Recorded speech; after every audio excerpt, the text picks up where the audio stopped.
İnsan övladı belədir. Onun üçün bir şey önəmli oldusa beynini o məşğul edir. Ona görə də insanların qiyməti onlar üçün önəmli olan şeylərlə ölçülür. Nə önəmlidir, o qədər dəyəri var. Bu mövzuların içində bəzi insanlar üçün ən önəmli məsələlərdən biri onların qəlblərinin, ruhlarının, qəlblərinin mənəvi durumudur.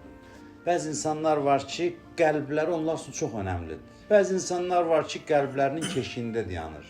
Ciddi məsələdir.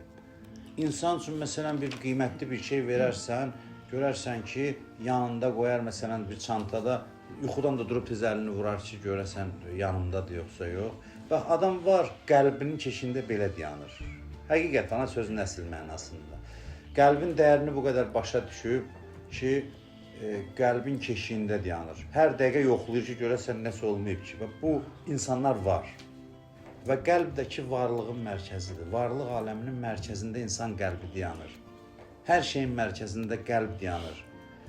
Qəlbdə bir balaca dəyişiklik oldusa, hansı səmtə demirəm, müsbətə ya mənfiyə, bu mühüm hadisədir. Mühüm hadisədir. Yaradılış aləmində insan qəlbində baş verənlər qədər önəmli bir şey yox. İnsan qəlbində baş verənlər ictimai siyasi hadisələrin istiqamətini müəyyən edir. Bax, bu o qədər önəmlidir. Məsələn, ümumiyyətlə, tarix əxlaqla sıx əlaqəlidir.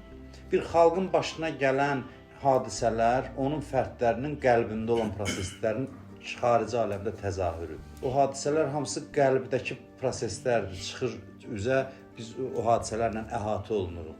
Kərbəla hadisəsi bir dəstə insanın qəlbinin bərbad vəziyyətdə olmasının təzahürüdür, bir dəstə insanın qəlbinin paklığının təzahürüdür. Hər bir ictimai siyasi hətta hadisə cəmiyyətdə olan fərdlərin ürəyində olan hallarla sıx əlaqəlidir.